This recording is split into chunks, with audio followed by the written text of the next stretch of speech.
तुलसी माता तो आए दिन सूख जाती है।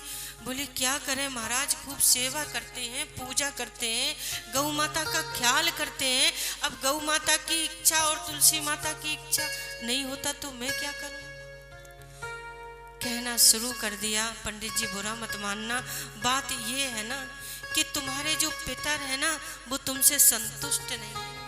तुम्हारे देवता पितर देवता जो हैं वो संतुष्ट नहीं है। तुम कोई भी सामग्री उनको देते हैं आप वो स्वीकार नहीं करते। मालूम है पंडित जी? बोले क्या? बोले एक पूत नाम का नरक होता है, पुननाम नरकाम तायति इति पुत्रा। एक पूत नाम का नरक होता है और जिसके बेटा बेटी नहीं होते उसको इस नरक में जाना पड़ सकता है। लोगों ने ऐसा वहम उनके मन में डाल दिया। हर चीज की बीमारी का इलाज संभव है भक्तों, लेकिन वहम का, शक का इलाज बिल्कुल संभव नहीं है। अगर शक व्यक्ति अपने आप निकालना ना चाहे, स्वयं खत्म करना ना चाहे, तो कोई तीसरा व्यक्ति उसका खत्म नहीं कर सकता। हमारे पिताजी एक बात कहा करते हैं हमसे कि जो होगा उसे मैं रोक नहीं सकता और जो नहीं होगा वो कभी नहीं होगा। फिर काहे की चिंता, काहे का टेंशन। एक बार गोविंद के अनंत बन करके देखो, अनन्य बन करके देखो। अगर अनन्य बन करके रहोगे तो भगवान योगक्षेम स्वयं बहन करेगा। भगवान भक्तों सब स्वीकार करते हैं। कहते हैं जब पड़ोसियों ने कहना शुरू किया तो आत्मदेव जी के मन में इतनी व्यग्रता आ गई, इतना उद्वेग आ गया कि रात्रि में ही घर छोड़ करके जंगल में चले गए और वन में जाकर के एक पेड़ के पास में भूखे प्यासे पड़े हैं और एक ही माला जप रहे हैं, मेरे घर में बेटा नहीं है, बेटा नहीं है। इतनी व्यग्रता के 5 दिन हो गए, भूखे प्यासे पड़े थे। उधर से कोई संत निकल करके जा रहे थे। जैसे ही संत ने दूर से देखा, अरे भैया ये पेड़ के पास में बड़े विद्वान पुरुष मालूम पड़ते हैं, पर ये उदास क्यों है, क्या बात है? भैया संतों की आदत होती है। आ गए, आते ही प्रश्न कर दिया, तुरंत प्रश्न कर दिया, कथम रोदसी विप्र तुम काते चिंता बलियसी बदत्वं सत्य वरम मह्यम स्वस्थ दुखस्य कारणम। अरे पंडित जी महाराज क्यों रोते हैं, क्या बात है, मेरे को बताइए। संत होते ही ऐसे हैं भक्तों।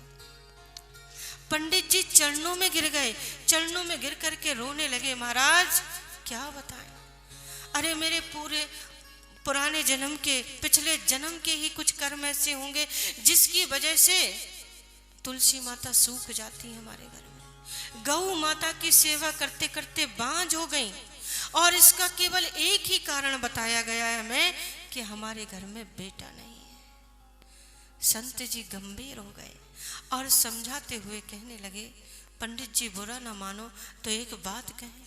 बोले कहिए। बोले यदि आपके घर में बेटा हो जाता तो आप समझते भगवान की कृपा हो गई, और हम तो यूं कहते हैं पंडित जी तुम्हारे घर बेटा नहीं हुआ तो ये मान लीजिए कि आपके ऊपर डबल कृपा हो गई।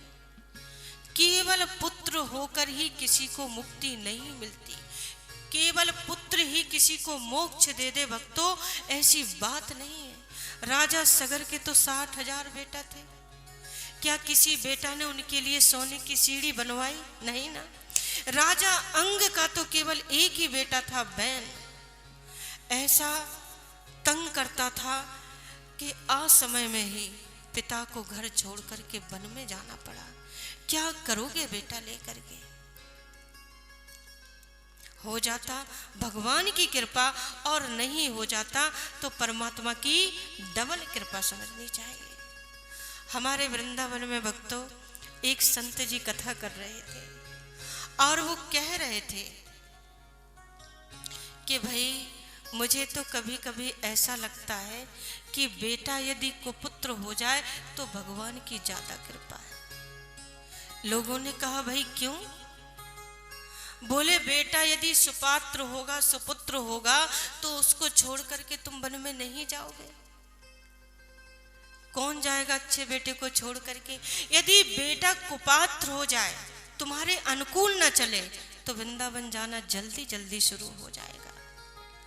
ध्यान दीजिए भक्तों, बेटा नहीं होता है तो 10-5 साल हम लोग दुखी होते हैं, फिर सोच लेते हैं भाग्य में नहीं था, कर्म में नहीं था, जाने दीजिए। बेटा होकर के बेटा हो जाए और 2-4 साल बाद मर जाए तो सोचते हैं हुआ तो था, लेकिन भाग्य में नहीं था। लेकिन बेटा होकर के भक्तों कुपात्र हो जाए तो जीवन भर पिता के आंसुओं को सूखने नहीं देता। क्या करोगे बेटा लेकर के?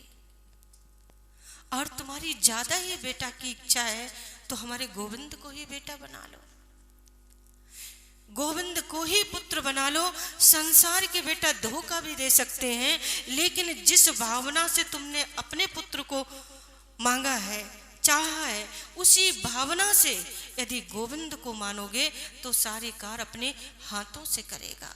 जैसी ममता हम उसके प्रति करते हैं, ध्यान दीजिए, जैसी ममता हम संसार के प्रति करते हैं, जैसा अनुराग हम दुनिया के प्रति करते हैं, उसका 1% भी यदि गोविंद के प्रति हो जाए तो हमारा कल्याण हो जाए।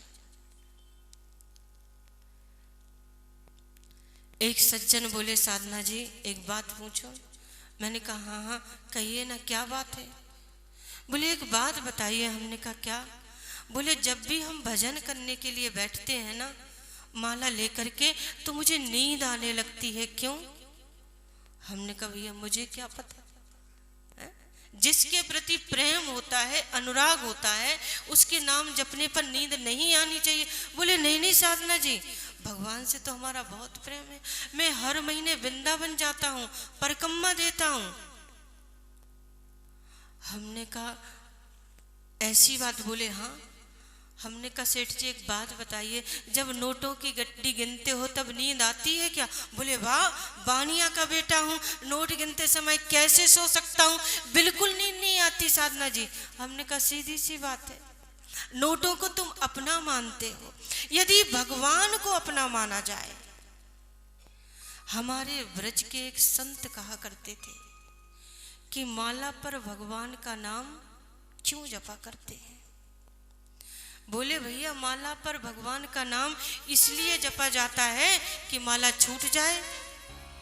हमने कहा क्या मतलब?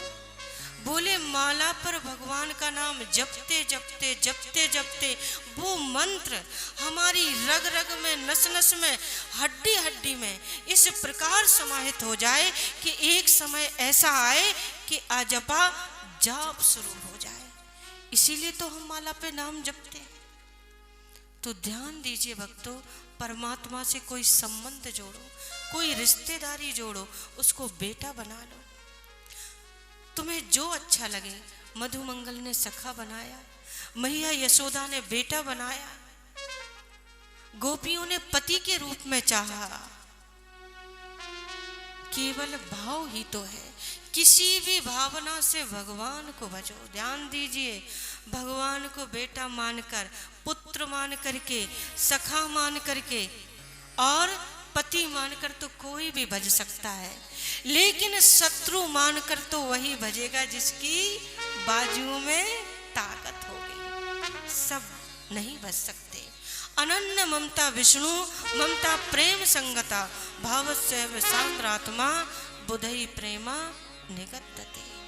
तो परमात्मा से संबंध जोड़ना है, उनकी भक्ति करनी है तो थोड़ी रिश्तेदारी भी जोड़िए।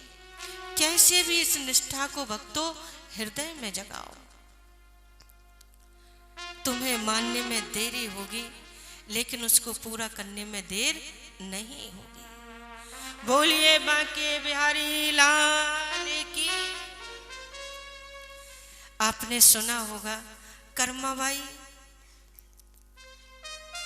ने जब भगवान को पुत्र माना तो पहले दिन जब माना है ना, तो पहले दिन ही खिचड़ी बनाई। और भाव देखिए, भाव इतना शुद्ध था, लगन पक्की थी, तो परमात्मा को प्रकट होकर के खिचड़ी खानी पड़ी। और उनके पिताजी के बारे में सुना, 80 साल तक वेद की विधि के अनुसार पूजन किया, पाठ किया, लेकिन परमात्मा नहीं मिला उनको। तो भाव जरूरी है भक्तों, भक्ति जरूरी है।